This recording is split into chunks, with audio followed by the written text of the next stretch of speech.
dahil may vlog, ayan maglalambrerya ulit tayo. Syempre, hindi pwedeng makalimutan tong batang to nang aagaw pa siya ng cellphone. Ayan, OTW na kami sa pupuntahan namin.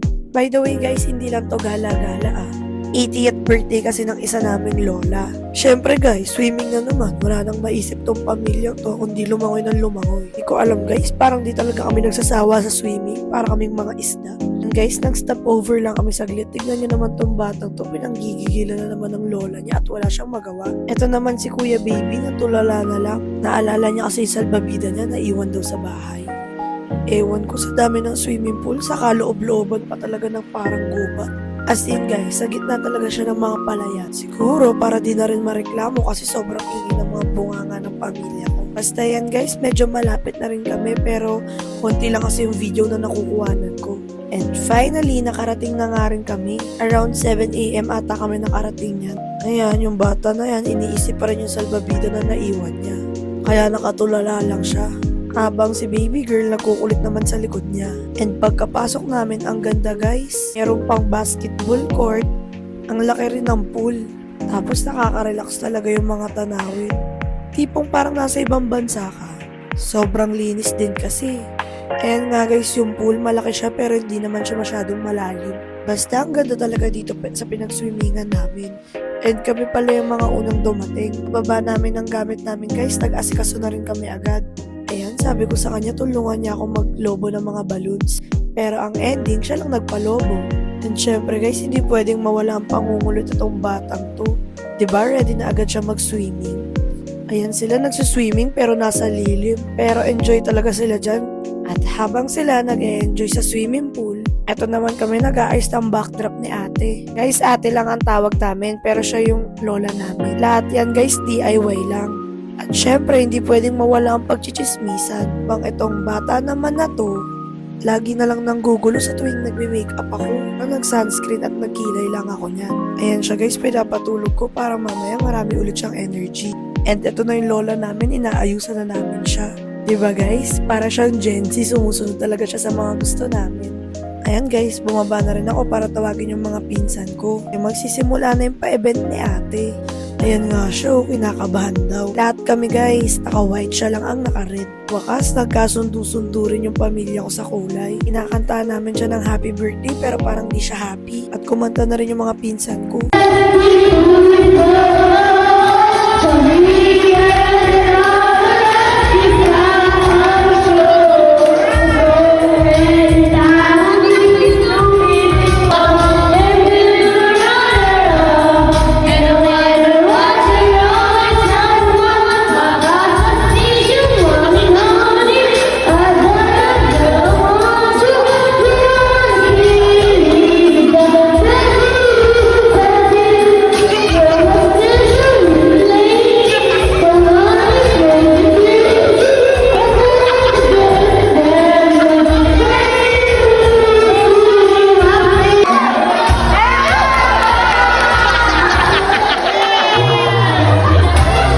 Ng kantahan at sayawan, eto naman guys, iyakan naman.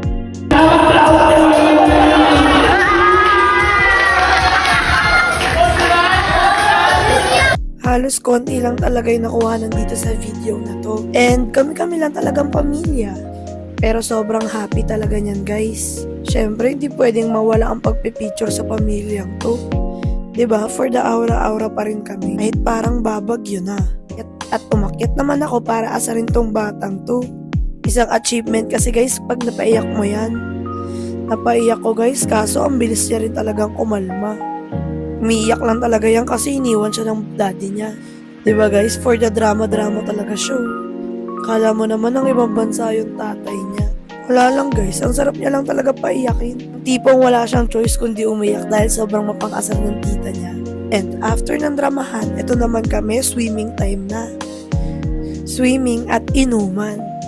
Diba guys, sobrang nakaka-relax talaga ng view. Hanggang sa pool, more on kulitan, asar, chismisan, at syempre di mawawala ang picture.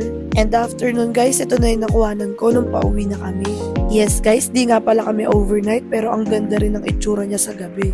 Sobrang na-enjoy talaga namin tong araw na to. Tapos ang ganda pa ng kapaligiran mo. Diba guys, hanggang pauwi na lang, nagkakagulo-gulo pa rin kami. Eto guys, nagvi-video ako kasi hindi ko makuhanan yung kidlat. Ang laki kasi ng kidlat guys, parang tatama na sa amin. Birthday na nga yung pinuntahan, eto pa kami nag-stop over sa Chowking. Favorite kasi to guys ng lolo't lola namin. Kaya ayan, for the kain ulit kami.